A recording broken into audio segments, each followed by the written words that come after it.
Bismillahirrahmanirrahim. Assalamualaikum warahmatullahi wabarakatuh. Salam Pramuka. Alhamdulillah, hadirin sekalian, pada saat ini kita masih diberikan taufik hidayah oleh Allah SWT. Oleh karena itu barangkali puji dan syukur wajib hukumnya kita untuk menyampaikan dan memanjatkan pada Allah Subhanahu wa taala. Mudah-mudahan pula salawat dan salam terlimpah kepada junjungan kita Nabi Muhammad SAW. Pada kali ini saya Amir Mahmud. Kebetulan saya di Kuarda adalah sekretaris Komisi Organisasi dan Hukum. Diminta oleh rekan kita dari DKD Jawa Barat untuk menyampaikan materi dalam GPS ini adalah tentang persidangan. Baik, adik sekalian, kalau kita berbicara masalah persidangan, tentu bahwa setiap perkumpulan, setiap organisasi itu harus formal.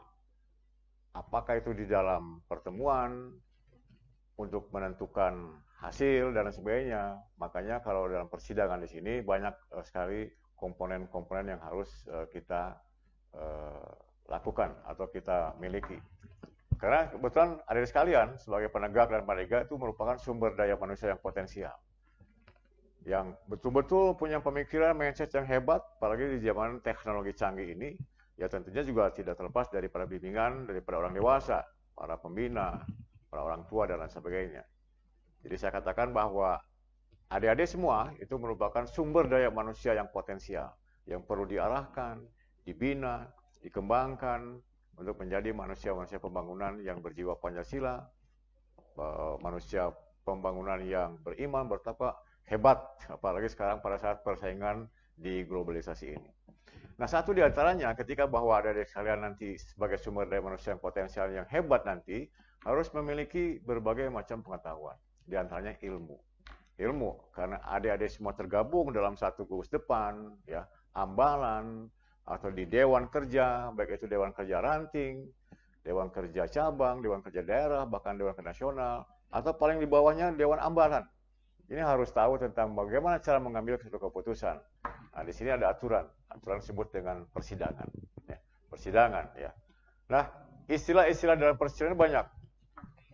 Disidangkan, menyidangkan, sidang, terus yang berkaitan dengan persidangan. Nah, sidang di sini adalah juga melalui satu forum berkumpulnya teman-teman di organisasi tersebut, di amalan tersebut, untuk berdiskusi, rapat, ya, istilah kita ini sidang itulah rapat, ya, untuk menghasilkan kehendak, kemauan, dan harus disepakati oleh kita bersama dalam satu organisasi tersebut.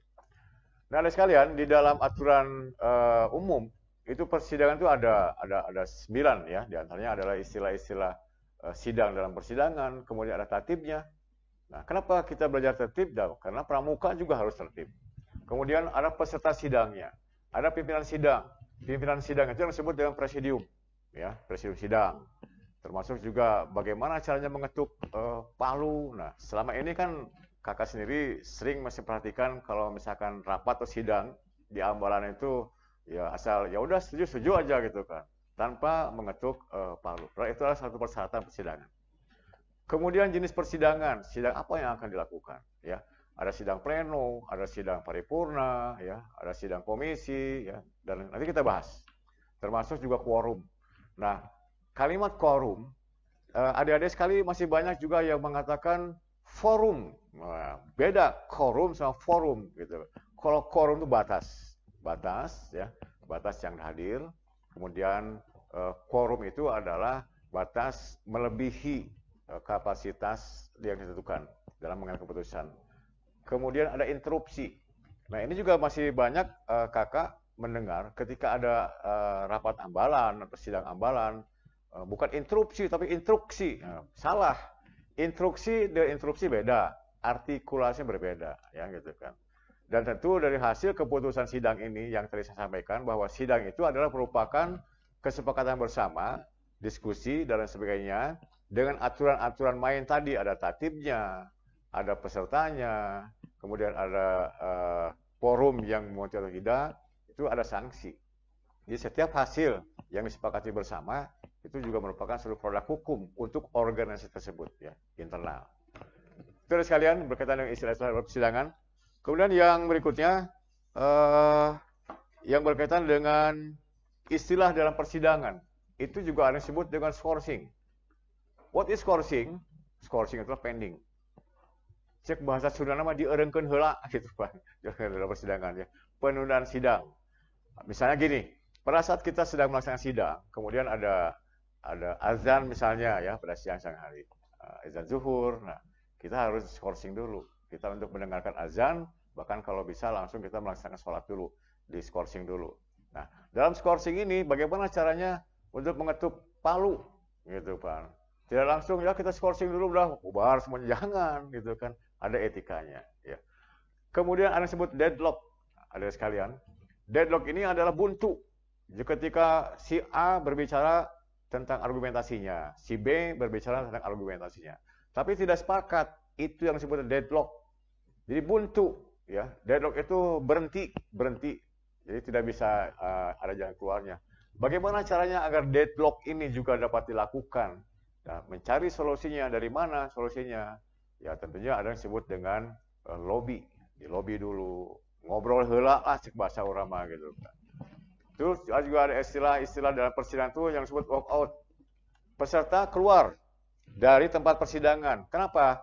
Ada alasan tidak sepakat dengan kebijakan-kebijakan tadi. Itu berkaitan dengan masalah istilah dalam persidangan. Kemudian juga ada voting, ya. Voting itu pengambilan keputusan. Apabila dalam musyawarah tidak ada sepakat, maka diambil voting. Voting itu harus 50% lebih. Misalkan peserta ada 100 orang nih, semuanya berkehendak punya argumentasi masing-masing. Nah, deadlock-nya tadi saya bilang ya, pakai bahasa Sunda nggak apa-apa ya. Deadlock-nya tadi misalnya, dan diambil voting, pengambilan suara. Nah, siapa yang akan menjadi pemenang suaranya adalah yang 50% plus 1. Dan itu juga ditentukan dalam tata tertib. Kemudian ada istilah peninjauan kembali PK. Ada istilah mereview kembali keputusan yang telah disepakati sebelumnya untuk diadakan pembatalan atau perubahan. Pernah disebut dengan judicial review gitu kan, kembali ditinjau kembali apabila perlu. Kalau tidak ya nggak jadi masalah. Itu ada sekalian. Kemudian tadi agar tertib di dalam melaksanakan persidangan, pertama adalah adanya tata tertib ya. Karena tata tertib ini juga merupakan satu aturan yang dibuat, disepakati bersama oleh peserta sidang dengan memperhatikan aturan umum organisasi serta nilai-nilai yang universal dalam masyarakat. Artinya tatib ini oleh si panitia atau si kelompok itu membuat konsep dulu, nanti diajukan dulu sama peserta rapat, peserta sidang, kalau sepakat dilaksanakan. Dan aturan ini juga akan menjadi pedoman bagi peserta dan pimpinan sidang dalam melaksanakan persidangan. Sehingga dalam persidangan tidak improvisasi, tidak ngawur, kiri kanan segala macam, tapi sesuai dengan aturan-aturannya. Itu yang berkaitan dengan tata tertib ya, dari sekalian. Ada sekalian kemudian juga peserta sidang. Nah, tadi kan saya katakan bahwa unsur-unsur persidangan itu adalah ada pimpinan, ada peserta sidang, ada tatib, ada sarana prasarana. Apa itu sarana prasarana? Palu misalnya, ya jangan sampai palu cukup hanya diketuk misalnya di HP misalnya atau di mic gitu kan, nah, harus ada palu. Sehingga seperti betul-betul formal dan memang harus formal gitu kan. Nah, peserta sidang ini ada sekalian, ada utusan yang betul-betul peserta yang diundang. Yang diutus ada dua, ada utusan, ada peninjau. Nah, kalau utusan di sini punya hak bicara. Hak bicara ya, hak untuk bertanya, hak mengeluarkan pendapat, dan juga mengajukan usulan kepada pimpinan, baik secara lisan maupun tertulis. Itu adalah peserta yang sebenarnya. Kemudian juga punya hak suara. Hak suara ini bisa dipilih dan memilih, atau juga untuk ikut ambil dalam pengambilan keputusan. Jadi yang tadi hak dipilih dan memilih itu, peserta boleh dipilih kalau ada pemilihan. Ya. Atau juga memilih ketika dia tidak dipilih, gitu kan. Itu hak. Itu adalah hak daripada peserta sidang. Nah, di samping ada peserta sidang yang saya katakan tadi utusan, juga ada yang disebut dengan peserta peninjau, ya. Nah, peserta peninjau di sini ada di sekalian itu hanya punya hak bicara. Kemudian untuk bertanya gitu kan, mengeluarkan pendapat, mengajukan usulan, tapi dia tidak memiliki hak dipilih dan memilih. Ya, itu tentang peninjau. Nah, kewajiban peserta agar tertib tadi pertama adalah mentaati tata tertib persidangan atau rapat atau permusyawaratan yang telah disepakati. Makanya sebelum sidang dimulai, ya, ada sidang pleno 1 misalnya, itu membahas tentang tatib dulu. Sehingga kalau sudah disepakati bersama-sama, kemudian dilakukan untuk bersama-sama juga. Ya. Untuk apa? Kewajiban peserta ini untuk tatib ini untuk menjaga ketenangan, harmonisasi persidangan satu sama lain, dan punya jiwa toleransi. Oh iya, kita ini sudah sepakat ini misalnya acaranya, kita sepakati bersama. Itu ya adik sekalian. Berikutnya adik sekalian yang kakak banggakan, pimpinan sidang. Nah tadi komponen diantaranya pimpinan sidang. Pimpinan sidang ini bisa disebut dengan presidium sidang atau ketua presidium. Ya, presidium ini juga dipilih dari oleh untuk. Nah, ya, sesuai dengan moto kita penegak pandega, dari oleh untuk. Ya. Artinya presidium juga dipilih pada saat rapat. Ya, pada saat rapat. Jadi sebelum rapat yang resmi ada pleno 1 dan sebagainya. Yang disebut steering committee, pengarah ini menyampaikan dulu tentang tadi tatib, kemudian pemilihan presidium. Nah, presidium ini minimal 3 orang deh, ya. Pertama adalah presidium 1 yang disebut ketua. Ini ketua ini memiliki kewenangan memimpin jalannya persidangan dengan secara penuh. Itu ya. Jadi itu bisa di tengah duduknya. Kemudian presidium 2 yaitu notulen, sekretaris lah gitu ya istilahnya. Itu mencatat apa saja yang menjadi masukan usulan dari peserta sidang. Bahkan gini deh, dulu pengalaman kakak sendiri waktu jadi penegak ya. Itu ku jeli-jeli nah istilah nama presidium 2. Itu sampai bunyi palu aja ditulis ya. Kolotak gitu Pak istilahnya. Itu hanya intermezzo ya. Dan ada yang disebut dengan presidium ketiga atau anggota.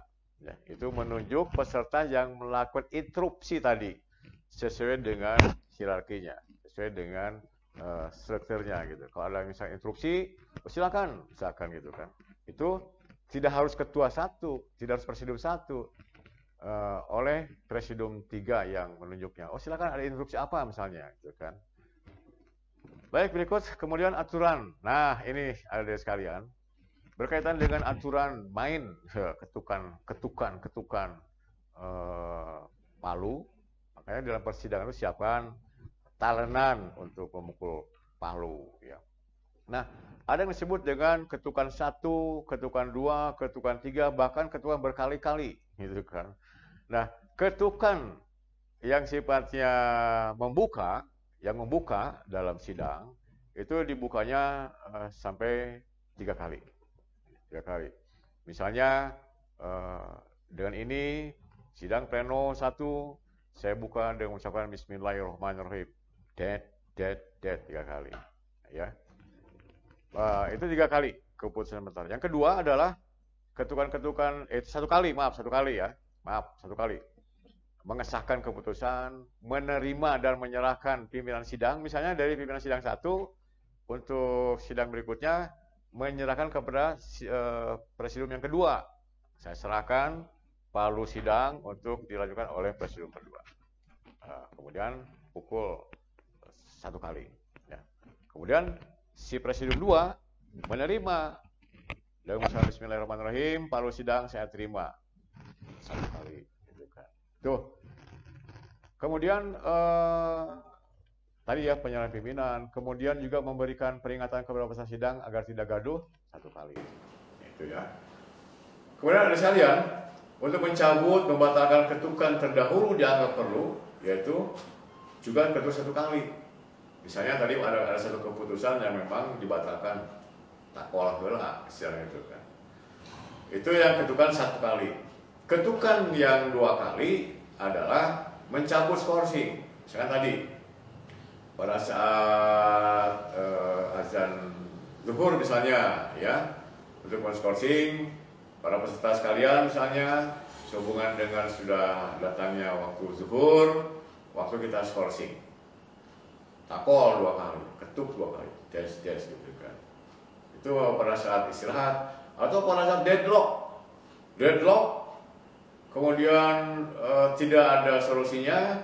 Nah, pimpinan sidang bisa men-skorsing ya, dengan ketukan 2 kali. Untuk istirahat juga 2 kali. Nah, pada saat mencabut skorsing tadi juga 2 kali. Baik, misalkan rekan sekalian, kita sudah waktunya untuk sidang kembali. Dengan ini sidang saya buka 2 kali, ya. Ketuk 2 kali. Kemudian ketukan 3 kali ketukan itulah membuka, menutup sidang atau secara resmi dan mengesahkan keputusan final dari akhir. Jadi setelah didiskusikan rapat apa dan sebagainya di ambalan, nah, sebagai kesepakatan bersama, maka dengan ucapan gitu kan, alhamdulillah hasil sidang saya sahkan oleh ketua. Ketukan 3 kali, dek gitu kan. Itu aturan daripada ketukan palu. Ada sekalian, ada satu contoh ya yang biasa kakak lihat di ambalan-ambalan.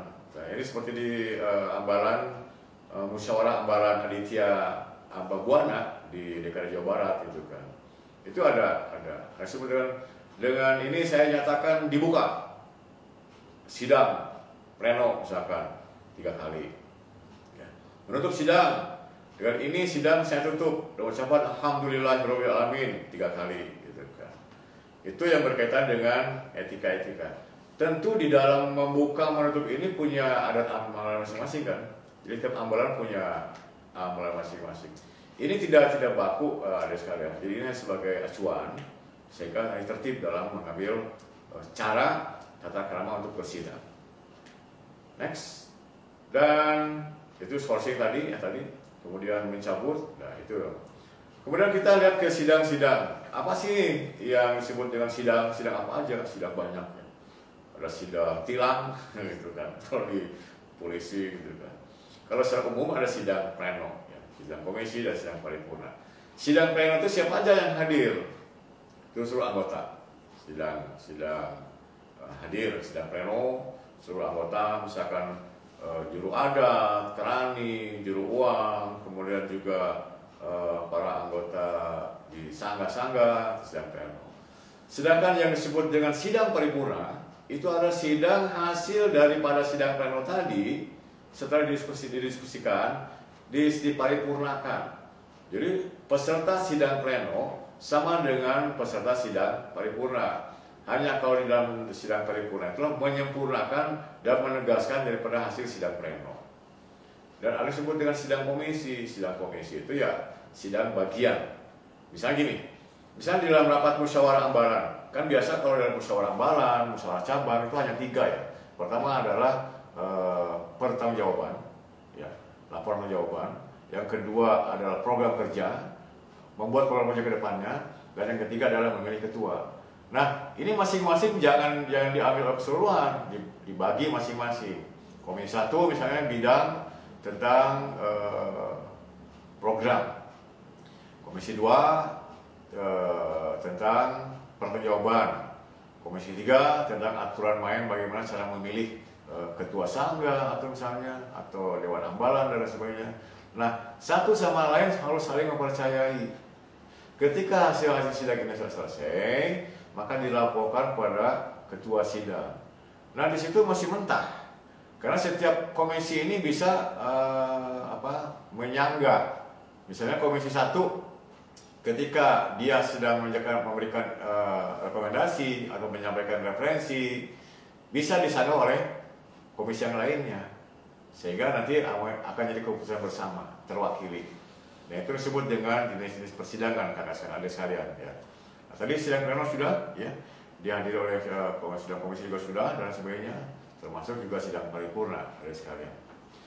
Nah, adik sekalian, ada disebut dengan quorum. Tadi saya sampaikan bahwa ada istilah quorum dengan forum. Ini masih banyak kan. Oh, ini tidak memenuhi forum, bukan.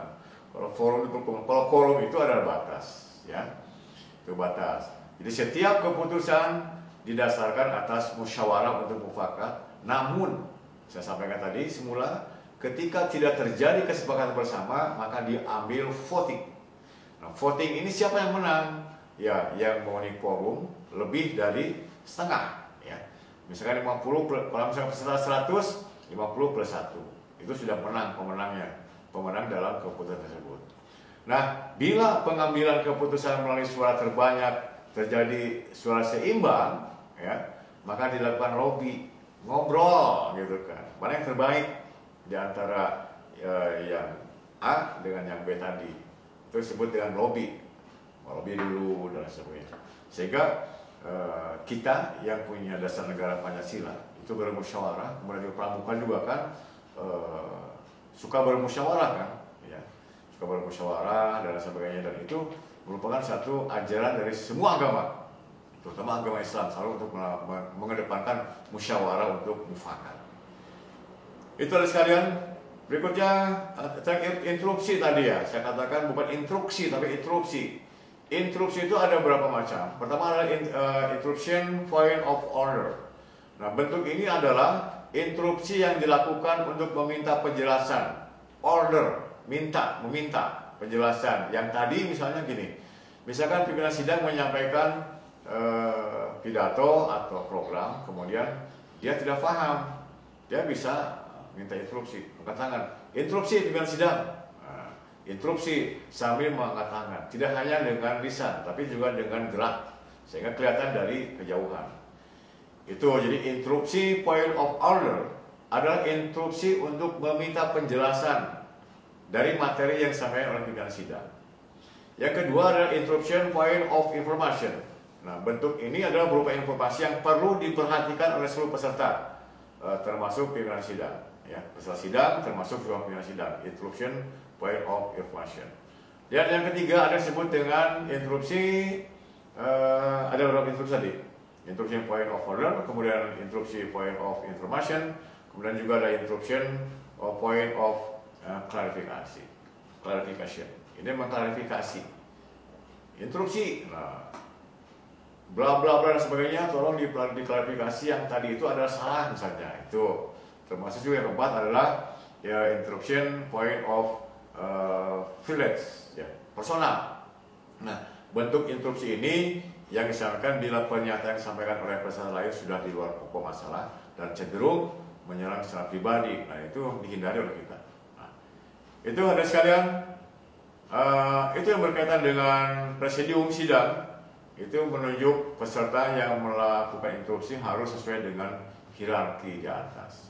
Semakin di atas jenis interupsinya maka semakin didahulukan urutan 1, 2, 3, 4. Jadi yang pertama itu adalah yang tadi saya katakan ya, minta penjelasan.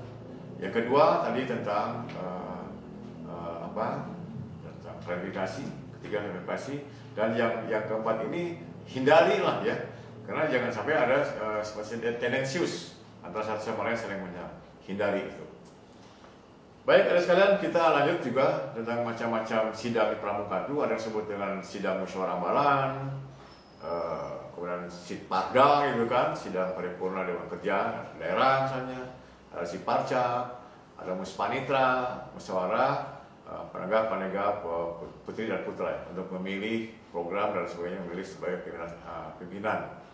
Termasuk ada mugus, musyawarah gugus depan dan lain sebagainya. Tentu di dalam sidang-sidang di ambalan ini ada yang disebut dengan adat ambalan. Itu masing-masing silakan adat ambalannya bagaimana, cara duduknya misalnya, atau pada saat membuka interupsi harus mengatakan apa dulu misalnya. Nah, itu sebagai adat ambalan. Nah, ini yang saya sampaikan ini adalah secara umum. Kemudian ada sekalian, berikutnya adalah tentang sikap daripada pimpinan sidang. Ini soal persyaratan. Jadi seorang pimpinan sidang, pimpinan presidium pertama harus tegas, bijaksana, kemudian juga tepuk seliro, tenggang rasa itu harus dimiliki. Tegas, bijaksana, ya, dan berpengetahuan lebih daripada yang lainnya, gitu kan. Tahu tentang persidangan.